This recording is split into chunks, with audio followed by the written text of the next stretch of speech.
So the second session today is entitled the State of Australian Co-operatives, and to guide us on that discussion, we've invited three leaders in the sector to join us.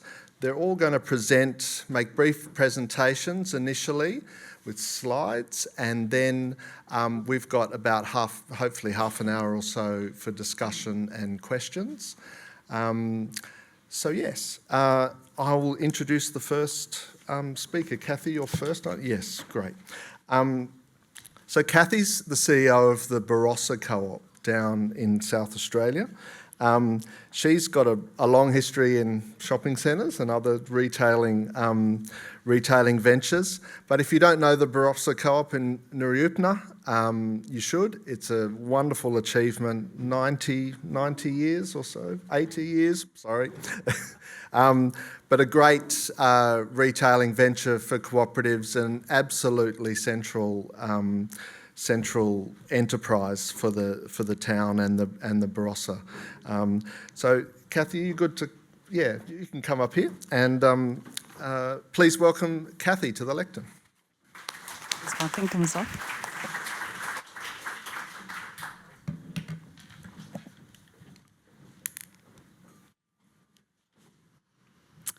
I would like to commence by acknowledging the Gadigal people of the Eora Nation as the traditional owners of the land on which this event is occurring.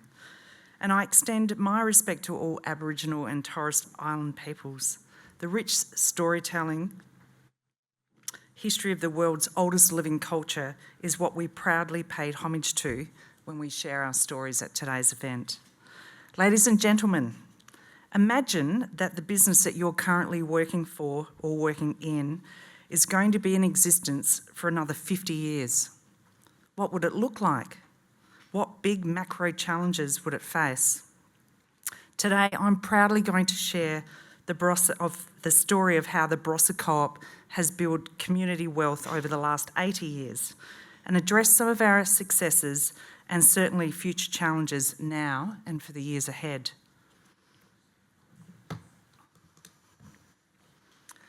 Formed in 1944 for a social purpose and powered by commercial expertise, the Barossa Co-op was formed when the owner of the general store sold it to the community when his plan to hand it to his son was destroyed. Harold Sheard's son was killed in World War II, and though he had a daughter, back in those days that wasn't a consideration. Back then, the co-op started with 500 members and its focus was to culminate funds to build community assets, a community recreational centre, a community swimming pool and so on. 80 years on, the Barossa Co-op is an $83 million retail and property business owned by 21,000 members and located in the heart of the Barossa Valley in Nuriootpa. In October 2024, we celebrated our 80th year of community cooperation. We are really clear on our purpose, to make living in Barossa better, and this guides our strategic thinking and planning over four key pillars: our members, our retail offer, our incredible people, and our Barossa Co-op brand. Today, the Barossa Co-op owns and operates the Barossa Central Shopping Centre with 30 retail stores.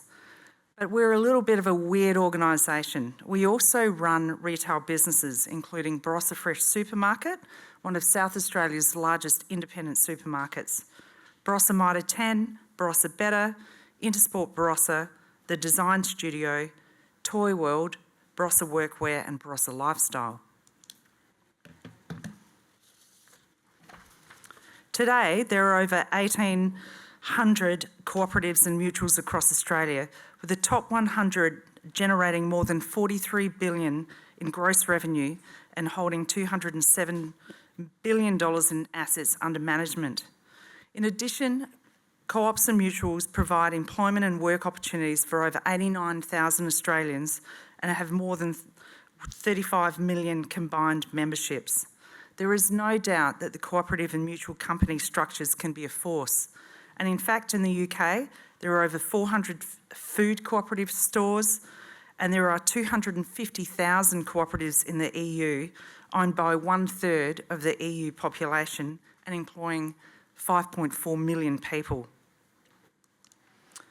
The success of the Barossa Co-op has been due to the organisation's ability to adapt, innovate and grow. The business has taken risks and planned for the future. In 2017, it took the plunge and it built the Barossa Central Shopping Centre. Today, we continue to work really hard to make it a fun, vibrant, family-friendly destination where the community can connect at events or to simply fulfil their shopping needs. We have recognised that in order to compete, we need to be part of retail businesses or partner with the right organisations that offer buying power, brand recognition and the right products and services. That is, being a part of a bigger network or supply chain. And members are at the heart of all of our decisions. As our owners, we seek member feedback regularly on which products and services they seek, and we provide real value with exclusive member-only pricing through all of our businesses, events and promotions throughout the year.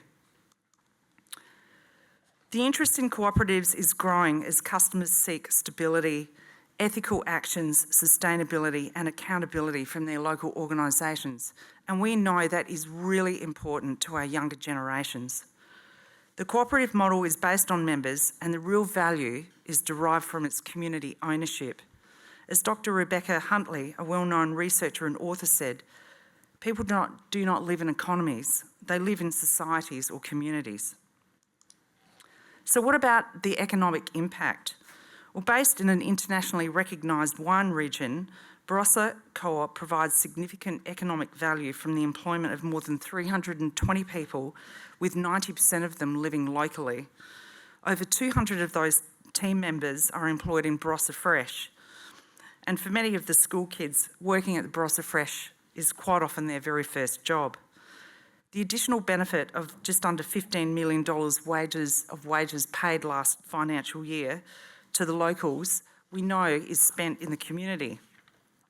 Known as the multiplier effect, it's been suggested that wages paid by the Barossa Co-op to its employees are spent another 6 times in the local region. That's approximately $88 million being spent in the community. As one of Barossa Valley's largest employers, we strive to offer career paths, developing skills within the community. As a medium-sized business, we offer a range of job types from HR, marketing, finance, IT, commerce, retail operations, buying and merchandising. Many of our team have progressed through the organisations, finding their passion and interest along the way with their chosen career path.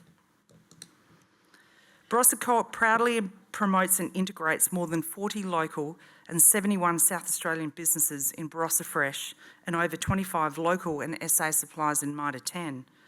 We believe it's a key point of difference and we're delighted to support those smaller businesses that are growing and looking for support that they just may not get in larger national chains. Last year we contributed over $114,000 in funds back to the community through our sponsorship and donations program. For them, it reduces reliance on government funding and other sources of funding. Members and community benefit from this true circular economy. Every member has one vote, regardless of how many shares they own, encouraging a culture of transparency, integrity and fairness. Retail products and services delivered are supported by member surveys. Profits are returned to the community via instant discounts, sponsorships, dividends and interest paid on members' investment equity, which currently we offer 2% over the RBA rate. And local products are showcased to the many visiting tourists. We believe community ownership is a key competitive advantage. The Co-op is governed by a board comprising local representatives fostering that community leadership. Members shop at Co-op-owned businesses, knowing profits are returned to the members and community. And you would have seen on the earlier slide, we have developed a specific cooperative endorsement logo so our members know which of the retail brands we run. Member loyalty provides a solid foundation for Barossa Co-op to compete, and it's our collective challenge to continue to provide member value for future generations. So a couple of points on successes so far. Well, first of all, the Barossa Central Shopping Centre. It's fully leased, and we are providing local community most wanted retail brands in demand. Over the last 3 years, we've focused on maximising our return on assets. We opened Intersport Barossa in a space that had been vacant since 2017 in October last year. We also leased 1,000 square metres of old supermarket warehouse, which has also been vacant, to a Little Rockets Play Cafe, which opened in August last year. And right now we're developing our lifestyle building, consolidating key brands under the one roof, making provision for new retailers, Salvo's being one, and a new national retailer soon to be announced. And they will enter the Barossa Valley market for the first time. And as Jess said earlier, we're really trying to master capitalism, and I'm going to frame it as to do good for the community. And what about challenges? Well, there are a number facing our business. Firstly, engaging our younger generation. And I really would like to talk to the young ambassadors that are here today. Love your ideas. Do they know what a co-op is? Should they care? How do we make it relevant to them? How do we create a seamless, fun and customised experience that offers genuine value? Specifically in the Barossa Valley, we have a really interesting challenge. The median age is 45. In comparison to the South Australian Population Index, Barossa Valley is on par with the Gen Alpha and some Gen Z generation up to about the age of 19. Then the Barossa Valley's population drops off significantly for Gen Z and Gen Y until about the age bracket of 40 to 44, where we're back on par with the South Australian Population Index. We are over-indexed with Gen X, baby boomers, and the older generation known as the silent generation, not shown on this chart, who are aged between 80 and 97 years. And to highlight just how fast our generations should change, hands up if anyone knows who that singer is in the Alpha generation. Not many have. Hey, young ambassadors, fantastic. Who is it? It's Sabrina Carpenter. And the risk to our business is how we transition our more senior member base to a younger, more sustainable member base. Like most businesses, not so much raising capital, as Sam mentioned, it's actually about how we prioritise the competing needs for capital. So, technology and system requirements, developing our people and training, opportunity to buy new businesses, capital needed just to ensure that the shopping centre and our assets remain vibrant and beautiful. The ongoing education of our community and key stakeholders on what a co-op is, the benefits and building loyalty to the businesses it operates. And environmentally, we know that work is being done at both a local and state level to ensure that Barossa Valley's water security over the next 30 years is secure. There is a housing and skilled labour shortage, and the ongoing challenge of speedy technology change. And finally, a big strategic question for our business on whether we pivot and move back to delivering our community-based solutions, for example, cooperative housing, like we started back in 1944. Thank you.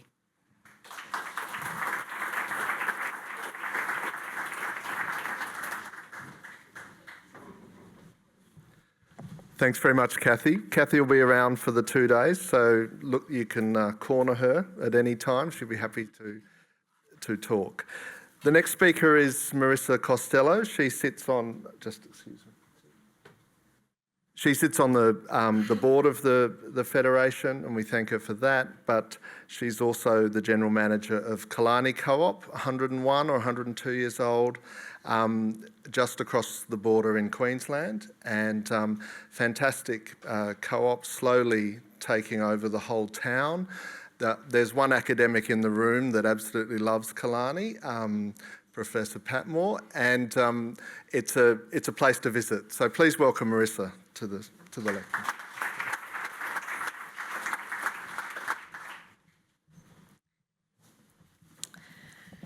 Thank you, Sam.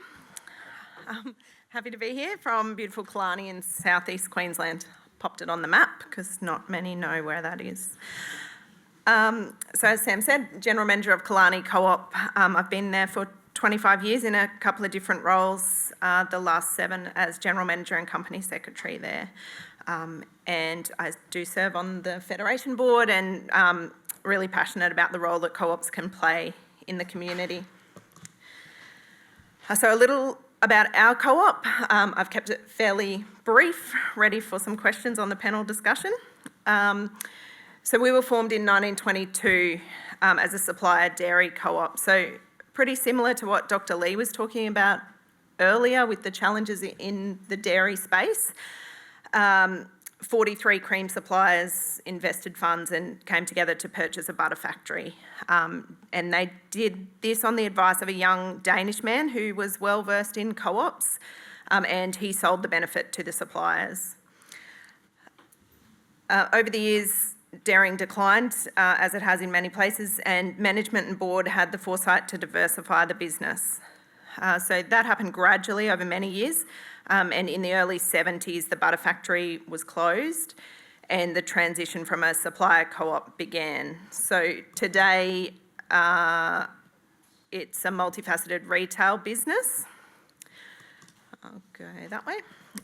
So we now operate a CRT rural merchandise store with a seed mill, a grading plant and on-farm bulk stock feed delivery, a home timber and hardware store, a Better Electrical, a Foodworks supermarket with deli and a coffee shop, and a service station with bulk on-farm fuel delivery service. So all of those came in just due to the needs of the community or other businesses leaving town. In 2016, we purchased the post office licence and we moved the post office into the co-op department store purely because the postmaster of the day had been unable to sell the business. So the population in Killarney is around 900 people, and apart from the co-op, retail in the town there's a pharmacy, a hotel and a couple of second-hand stores as well as a news agency. We've currently got just under 2,000 members who receive member benefits and annual dividends and rebates. So as you can see, they're like small town, so the co-op does take up quite a bit of the town. And at least every couple of years, I get inquiries from leaders in other towns who'd like to set up something like our co-op where they are. And most times, these towns have rural businesses who are struggling with succession planning, not unlike how Nurriupta started. And a co-op structure seems appealing to people who have seen how Killarney and other places like it work. So aside from the obvious hurdles of funding and capital raising and governance type requirements, I think that the key part of starting a new project like this would be educating people who are largely new about the structure, about the value of co-ops to a community, around the difference between having a few families owning small businesses and a central business employing locals and returning profits to the community who rely on it. There's certainly parts of our business that would not be sustainable in a town of our size if they were being run as standalone businesses, but the community is stronger for having a full service retail in the town, and something that a lot of towns our size wish that they had, of course. So in our region, the cooperative mindset has traditionally been strong, inexplicably strong, I would say. The co-op is currently the second largest employer in town. We have 90 employees, and the largest is the aged care facility, and it's also a member-owned organisation. The only banking facility left in town is a local member-owned. Sorry, I thought I was on this speaker. I keep moving away. The only banking facility is a local member-owned credit union, and then many of the clubs in town have merged to form a central recreation club. So the town itself is quite cooperative, although we're the only actual co-op.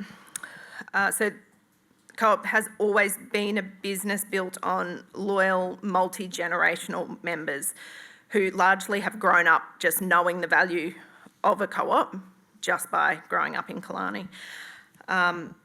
Post-COVID, the demographics of the town and of our town and many like it have changed. We're only a couple of hours from Brisbane, so it makes us an attractive choice for retirees and satellite workers. The pressure that this has put on the local housing market has affected our ability to access staff. So we're seeing a reliance on retirees coming back into the part-time job market, which we're trying to tap into. Managing those relationships between the 13-year-olds and the part-time retirees is interesting. So we're now looking, so we are looking at ways to invest in technologies that streamline our processes and reduce the reliance on staff. And many of these, of course, have reasonably high upfront costs, and they do provide good rates of return, but access to funding is key. A challenge that has surfaced with the influx of the new people to town, that maybe is obvious to other people but wasn't to us previously, and that's the attachment that people have got to their loyalty schemes with large retailers, whether that's by accident or design, but I think the big guy seems to have tapped into something that we generally would associate with being a co-op, and that's, of course, the support of the members. So the difference between receiving a few loyalty rewards and a bit of discount against actually owning part of a business like ours and having that funds returned back into your community. I think for some people that can be a really fine distinction, and one that we're trying to educate our members on and our potential new members about. Locally, we try to take every opportunity to get in front of school business classes, community groups, to educate about the role of co-ops, but I think it's time for a more organised approach to education around the co-op business structure. I was really keen to see the session on marketing our co-op advantage, so I'm looking forward to hearing that this afternoon. If we can all, as a collective group of cooperators, market the advantage of co-ops and educate people about the benefits of co-ops in all of our communities and across all of the different sectors in which co-ops operate, it'll go a long way to strengthening the whole movement. One that I'm proud to be a part of, and I look forward to the next 2 days learning and sharing in this cooperative space. Thank you. I feel like I have...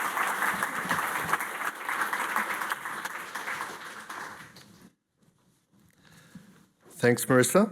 And the third speaker is Peter Wells, Secretary of Co-ops WA, my opposite number across the on the other side of the continent. He's been the CEO of Co-ops WA for more than 20 years and is the Chartered Company Secretary, Fellow of AICD, and knows way more about cooperatives than I do. So please welcome Peter to the lectern. He's going to talk about the situation in WA and all the co-ops that are part of his organisation. Thank you.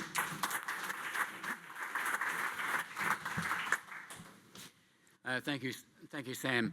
When I was asked to talk about WA co-op sector, it's quite different to what's in the eastern states, and that's probably not a surprise to most of you.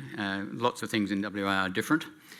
But what I did was actually looked at our history, and my first slide is actually people who their name comes up all the time when we look at the history of our sector.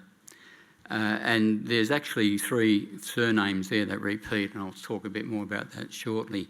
They're on clouds because I don't think they would have gone the other way. I think they would have gone to heaven. They've all gone to God. Because these people are around in the 1800s and early 1900s. So they're our founding fathers. We have, in fact, what I refer to as our 100 plus club, and these are co-ops that predominantly operate in regional Western Australia. And that Munga name actually and it comes up a little bit later. The current Munger family, in fact, the chair of York Co-op, married into the Munger family and embraced the ideas of the family, and that comes back to this whole idea of generational information and learning. So we have our top 100, of which Co-ops WA is in there as well. We were formed in 1919, and we were set up as a peak group to represent the number of co-ops who were in regional WA. So we are adding on to our 100 as we go. So when we looked at our formation of why we were there, and this is common to the sector generally, is that invariably it was for market failure or attempts to have countervailing activities. So we have, in recent time, so moved on a little bit, those our top 100, but we have Capricorn Society, 74, CBH, 33, 63 for United Crate, 94, and 2004. You won't see too many modern, in terms of modern, more recent formations, because market failure has often been solved in a different way to cooperatives and for various reasons. And the WA state and the WA economy is different as well. But common to all these, there'll be at least one champion, preferably two. So if one falls off the perch, the other keeps going. And it all comes down to member and director succession planning and education. And that was my reference to the Munger family, where they were able to do that. And when you look at the history of Western Australia, you'll see relatives of those earlier founders throughout our co-op population. They are there doing the good work of the founders. And that was back, and I'm encouraged that you met youth ambassadors here today, because again, that's the future, and we need to work hard, and we have been doing some separate things with trying to understand education needs as well. We've done a lot of work with UWA in that space. So critical to what we've been doing, and this is an example of where we've been able to hopefully keep our numbers going, and it comes down to the member value proposition, and I like to think that the successful co-ops in WA have acknowledged these activities and worked hard at them, and in terms of the member value proposition, critical from day one to get people on board. Got to be demonstrable with it. Need to constantly review it because it doesn't stay static. There's a common theory around that co-ops are old-fashioned and people have sort of dismissed them. Don't get caught like that. You need to keep modernising and also communicating. And communicating in a way that you've got to create a want to be involved and create that fear of missing out mentality and with your strategy. And I believe with what we've done in WA of those co-ops that have continued to exist, they've practiced those disciplines. Now in WA, we are different for various reasons, but we have a Cooperatives Act. Our political persuasions, on both colours, is that we don't like federal legislation. I think there's only been one piece of law that we have embraced, and that was, I think, consumer credit. So we have our own legislation, but it is corresponding co-ops law, and we use that quite well. We are small by number. We only have 68 registered co-ops. 8 of them you wouldn't want to be bothered with. So we've got 60 active. So, and the reason why it's small, there is a logic to it, because we've had actually we've had an associations legislation going back to 1896, and that's provided a very good legal structure. So we have over 20,000 associations registered in Western Australia, and a lot of those operate as cooperatives. So in a different environment, you would probably find them in your cooperatives legislation rather than the associations. So that makes us slightly different. And of course, then you have, as the third leg, you can have the Corporations Act.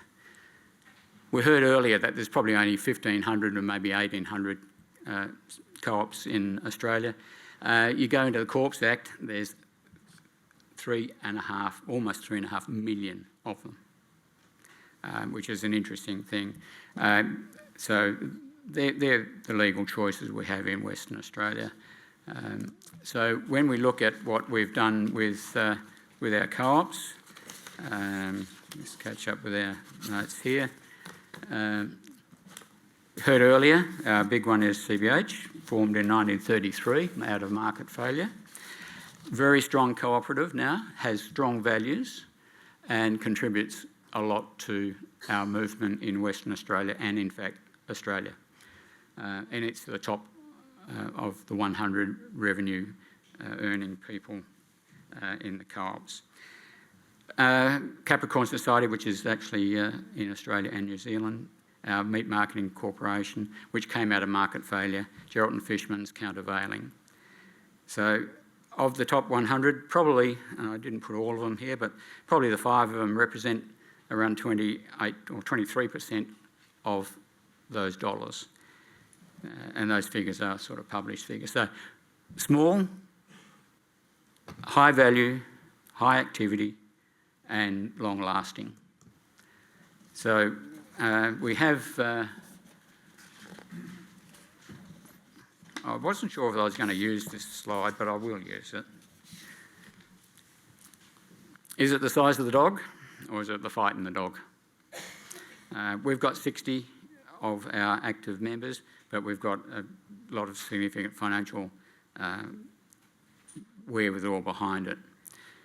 Is it easier to be heard as a big fish or get lost in the waves and noise of lots of the others?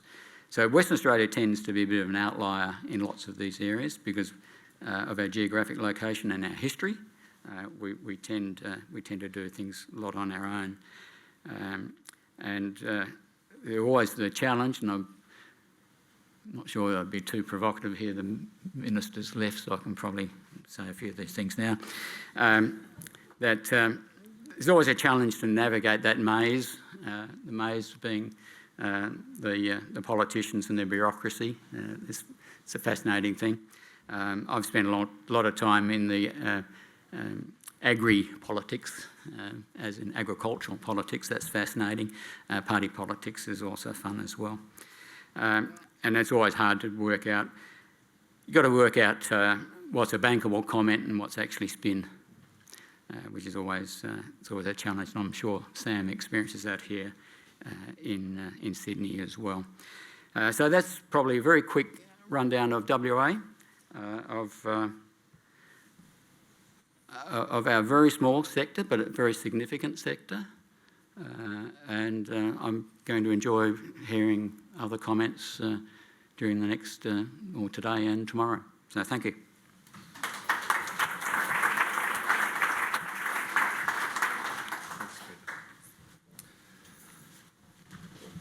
Okay, wouldn't be a assembly for us to keep talking at you for so long. So now we're going to open it up. There's a roving mic, I believe. It's over the back, so if you want to ask a question, you can make a short comment, but I won't let you go too long on a big comment. But please ask questions. Let's get some discussion going, and also, yes, and let's hear from you finally. I'm gonna start things off with one question though that I'll throw to the three, and it's about the legacy out of this international year. But I'd really, what do we need now to what do you need now to to grow and improve your co-ops? What's missing? What do you need now? That's my question. You don't need anything. You're fine. Are you starting with me? Go for it, Cathy. Wow, it's a big question. I think I covered some of it in the challenges. So, yeah, capital raising is an interesting one. I was listening to what Marissa was saying around membership and being a shareholder, and then thinking about our younger generation And we're having a bit of an internal debate in our business at the moment about the psychology of wanting to invest in a business versus younger generations, and it's not just younger actually, it's all of us probably, feeling like you want an instant discount or you want the best value, whatever that looks like. So whether there's an opportunity to actually split the business and saying, well, actually, membership maybe is just straight income, think Costco model, versus now we genuinely want to target people that want to invest in the business, and that looks different. And the product, like the cooperative units, debentures, whatever we offer, might be different. So it's a big piece of work.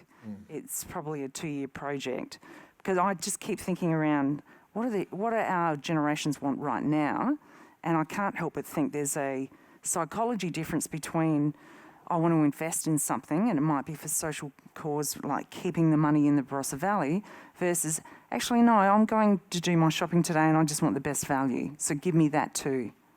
So that's one challenge. The capital piece isn't always an ongoing challenge around. There's so much to do, but prioritising what needs to be done when and keeping it all going is the other key one for me. Before I let anyone else speak, just up on the screen you can see a QR code. You can get to Slido and you can pop in your own questions as well without having to get up and embarrass yourself on the stage. But I'll go to Marissa first. Are you? Yes, I don't know, Sam, what we need. I think the movement as a whole needs education. We need people to understand what a co-op is and why they should be a part of it. I think that's less relevant to us. Like I said, we're in a good patch and we're always working towards that. But I think as a whole, the more co-ops that are out there, it means then that the more people who are coming to our town or your town already know what a co-op is and how it can help them to support. Peter? In my early professional life, I was told, and I somewhat subscribe to it, that there's no shortage of capital for a good idea. But you've got to promote it as a good idea to get people on board. So the co-op model lacks that education. We've done a lot of work with a business school at UWA to try and bridge that, and we started that back in 2008. So a lot of it is educating not only the members, but also the support crew. Support crew being the legal fraternity and the accounting and financial people, to get them to understand that there is value and bankable value in a co-op structure. And I think that's, you've heard it said a few times, education across the whole spectrum. Have I got this working? Maybe. I'll stay there. I'm looking at the questions now on the screen, and they're interesting me. Let's go for the first one. What are the best strategies for attracting new members? Want me to start? Yeah. I'm just thinking nearly everyone in Killarney is a member, aren't they? So, We've got 900 people in town and 2,000 members, so... So that box is ticked, Cathy? Yeah, Yep. well, we're a bit short. We've got a population of roughly 28,000 and 21,000 members. Best strategies for attracting new members. I think there's a few things that we've done. I can just maybe talk about the live examples. So we changed our membership fee from $2 to $10. Thinking, well, it started off in $2 in 1965, and there was a lot of debate and going, are we just going to turn people off? But at the same time, and you'll laugh, but it's real, anyone was not able to easily join to be a member, so you couldn't join online and you couldn't join in any of our stores. I'm not joking, we had people sticking $2 coins on a membership piece of paper and taking it to our members' desk and going, wow, that's got to change. So at the time of changing our fee, we also enabled technology. So right now you can join online, you can pay your $10 and you can join at any one of our stores. So there's no one golden answer or bullet for this. You've got to think about every touch point training our team is probably the next biggest single thing. You know, we have a lot of casuals come in. You know, how do we make sure, you talk about younger generation, every single one of those 16-year-olds, for example, that joins us knows what a cooperative is, why it's so important, why do they care, and how then are they going to relate that back to customers that they're serving every day. So yeah, education at that front-facing team is really important. You know, to advertising, to making sure that members see that they're getting value. So whether it's through exclusive promotions, so we're having a ladies' night in Mitre 10, the members get to, you know, say, put their hand up first. Member pricing over and above the normal catalogue pricing. So it's the typical marketing plan. You've got to think about every single aspect and make sure you're ticking some boxes and keep continuing to improve. There's two contributions I can make to this. There's been a lot of studies. Why aren't you a member? No one asked me. Correct. So first thing, ask people to join. Make that contact with them. And that's invariably... just picking up the Killarney issue about why I'm not a member or what gets members. Interesting case in our Mount Barker, not the South Australian one, but our Mount Barker, the co-op got to be too dominant in town, and it actually then took the decision to sell back a number of businesses it had acquired because people got nervous that the co-op was being dominating and it was going to stifle other people coming into town. So you have to be careful you don't overplay your hand. Yes, we... so I wouldn't say we get public criticism about that, but I've certainly seen us listed on a weaknesses of a SWOT analysis of the town or a threat, something, one of the bad ones, that because the co-op, yes, somewhat stifles, but you know, we're a small town that no one's going to come and start an electrical store in a town that size anyway and be successful. So we're careful not to go poaching new business. We definitely make sure that it comes to us and are careful about making sure that message goes out, likes of when we took over the post office. We tried to make sure that, generally speaking, people understood that that's why that happened. From a membership point of view, so obviously not necessarily relevant to some non-retail co-ops in the room, but where our membership grew to areas, so you can't have an account with us if you don't have shares. So all of our grain customers, everyone who we're delivering to, they all want an account, so they all have to have shares. And the other one was that in our supermarket, let's say 20 years ago, we put a loyalty program in place when they were really starting. So that's the only part of our business where people who are not shareholder members can get a loyalty rebate, but we're really careful on pushing out to them so they get less than a member, so you get half as much return as if you're a shareholder member, and we push that out to people all the time. When we say you've got a voucher coming, it's very much your voucher is for $12.50, but did you know if you were a member it would be $25? So every opportunity that we get to get in front of people to say there's an opportunity to be a member, we do that. I think we've got a consensus on the member value proposition, and you need to have that and you need to keep talking about it. You need to offer members something more than everyone else. Do we have questions from the floor? There is a roving mic at the back, or I'll keep down here. Emma, are you on mic duty? Yep. Thanks. Just say who you are and where you're from, and then...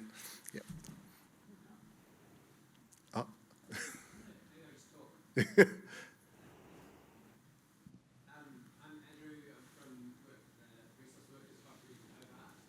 I'm interested in the large co-ops, how where you make what decisions, like how you decide where you make so many decisions in organisations, all like huge decisions about what you invest and what you don't, or the real day-to-day decisions. Some of those are made by your boards and your management, and some of them are made by your members. I want to know how you separate those out and how effectively you think that, how effectively that works. How effectively do you engage your members' decision making? Yeah. So if you didn't hear, it's about where the decision-making's done and sits. Marissa? Yes, so our board is appointed by our members, of course. Most decisions, all decisions come through the board. We generally have a management recommendation to the board. And that is not always accepted by the board, I guess. But yeah, it's a collaborative type decision-making process. But unless something's really controversial, the members don't get involved, apart from that they might have some feedback to the directors who they have elected. But yeah, I wouldn't say it's an issue. Hasn't been. Yeah. Yeah, we, similar to Marissa, have a board, management team, executive, that makes recommendations to the board. But I guess what we do slightly differently, and we want to do more of it because we recognise there is an apathy within the community. It's, it's almost that when you get too big, it's harder to engage. So we're sending out surveys regularly to understand, well, what are the needs of the community?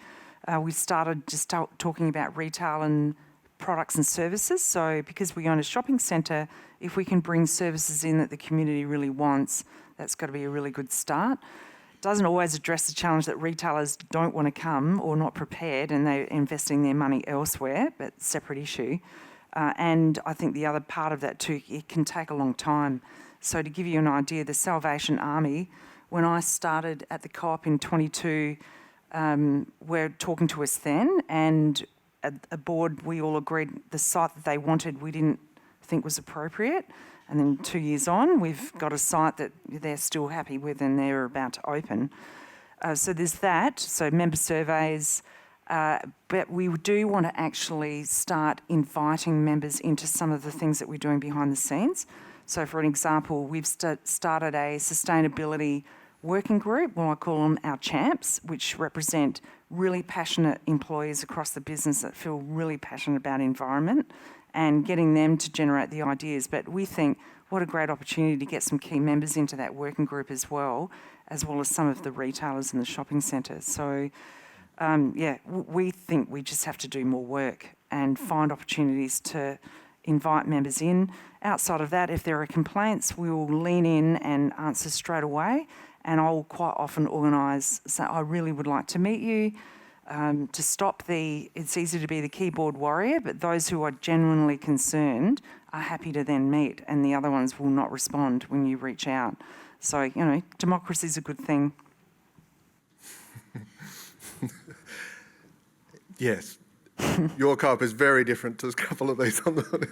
It's a tip shop in South Hobart, so that just does reflect the diversity in the room. Another, yep. Working. My question's to you, Peter. Who are you? Just sorry. Teresa. Yep. Sorry, I'm Teresa Campbell. I'm from Hastings Co-operative up in the mid-north coast in New South Wales. Oh, here in New South Wales. My question is to you, Peter, a bit about the research or engaging University of WA and the benefits of actually engaging with them and getting research. What benefits have you got out of that? Because it's certainly something I'm trying to, I've discussed with my CEO that we should be doing this. The UWA Business School started to have co-op units included in some of their postgrad areas, and not without some difficulty, mind you. That's why we were very keen to be in the business school rather than the social enterprise school, because the social enterprise side of it is quite well looked after, but we were identifying problems in the business-orientated areas. So we've done that, and out of that came numerous postgrad and even executive education programs as well, and they've been reasonably supported. But it's not an easy gig because lawyers are lawyers. They go to what they're most comfortable with, and we're trying to sort of change that thinking and that dynamic. But it was very much with a business disciplines was our main target, to get them to think differently, or to think in a more broader sense. We're not going to go too deep into education because we could have a big debate, but it's certainly been it's a challenge, and already we've been talking today about it as being as a key challenge. I'm just going to keep us moving on topics. Sorry, Olivera, but let's go for the next one. Is the social enterprise movement. Kylie from the New South Wales Social Enterprise Council, don't think she's here now, but she's coming tomorrow, so you can learn more about it then. But the social enterprise movement, do you see it as a threat or an opportunity? Is it on your radar? Yeah.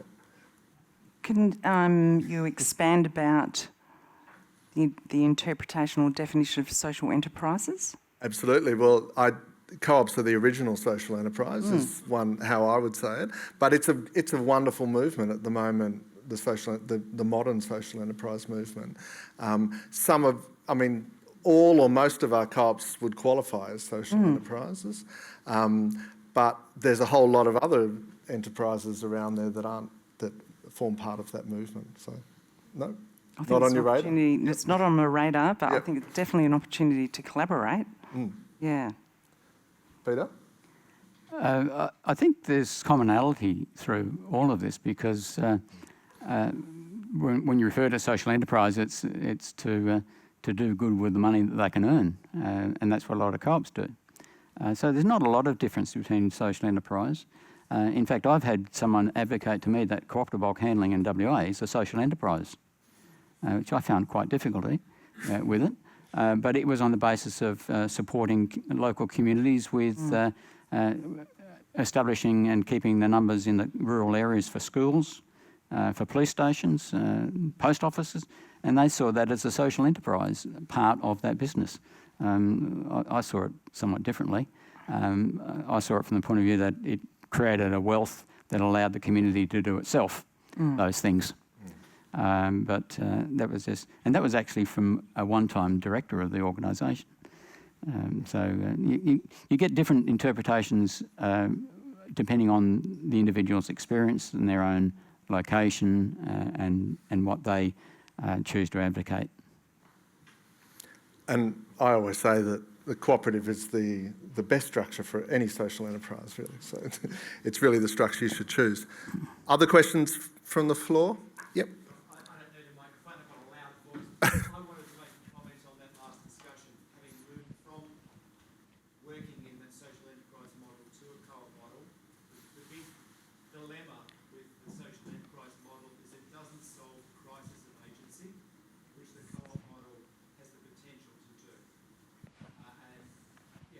People feel so disempowered. The co-op movement has enormous potential to lift that, and that's what I see as being a key difference. Great comment. Other questions? Up the back, Scotty. G'day, Scotty Foster from Co-Canberra. Sort of riffing off the market failures one, the biggest market failure that's kicking us in the face at the moment is the whole system's geared to chomp up people in the environment and turn it into profit for corporations. How's the co-op movement dealing with that at the moment? I'll take one for you, Sam. Yeah, thank you. Peter? You've got to take people along the journey with you, and I think that's where a lot of co-ops over time, when they've gone and demutualised, they've not carried the message strong enough, or their generational drift created a void. So I think you've got to harden up your message and convey that and win people over. Co-ops often hide their good things under the bushel, as they say, and I think a lot of that is of their own making at times. I said earlier that the member value proposition is critical, and you've got to keep refining that and promoting it. There was a question a little bit earlier about why don't young ones get on board. Often they don't see any member value proposition in it. We've got members, for example, where parents and grandparents have made their children and grandchildren members of a co-op to get them thinking as a member. But if the co-op doesn't deliver something the kid wants, it means nothing. So you've got to keep relevant to your entire population of who you want supporting your activity. My build on Peter's comment would be, specifically in the Barossa Valley around environment, is yes, building relationships. And so we talked before about getting members involved in our sustainability group, but our next level, and we're starting this process, is building relationships with key stakeholders and influencers in the community. So we've got a really good relationship with the CEO of the, RDA and Barossa Council, where we actually want to bring organisations together so that we can work together around what are the key environmental issues facing the Barossa Valley. So what we're experiencing at the moment is that businesses in Adelaide won't come to the Valley because separately there's not enough volume for them to make it worthwhile. And we're going, well, if we can collaborate and saying, well, actually together there's enough volume, and then we can lobby to get, better depots created, then there's an opportunity to do more and more in the environmental space. So yeah, working together rather than trying to do it silo, I think it's going to be really important for the future. Other questions? Scotty will find you during the 2 days and try and interview you, and he'll ask you those questions. I think it is, there's such a great diversity of enterprises here. It's hard to it's hard to sort that question finally. Perhaps one more. My eyesight is struggling, but let's go to housing. Cathy, you spoke a bit about housing and that it was on the agenda. And I mean, lots of businesses. I mean, housing in the cities is horrendous, the cost, and it's a total crisis. And in the country, I know businesses that buy houses so they can house their employees. It's a trouble regionally. It's trouble in the cities. What can we do on housing? What can we do? Well, we're fortunate. We've got a piece of land actually behind the shopping centre that's not developed. So after this conference next Monday, Tuesday, I have a board 2-day strategy meeting, and it's on the agenda around, talked about getting back to core roots, about what does the community really need. Well, housing, cooperative housing is definitely an option for us. That's one. And then secondly, we're also in discussions with Barossa Villages, which are a aged care provider, but they have a significant development in with the South Australian Government around creating a multi-purpose, multi-use space. So it's not just for seniors, but it's building, if you like, almost like a community hub where we can bring people together in that space.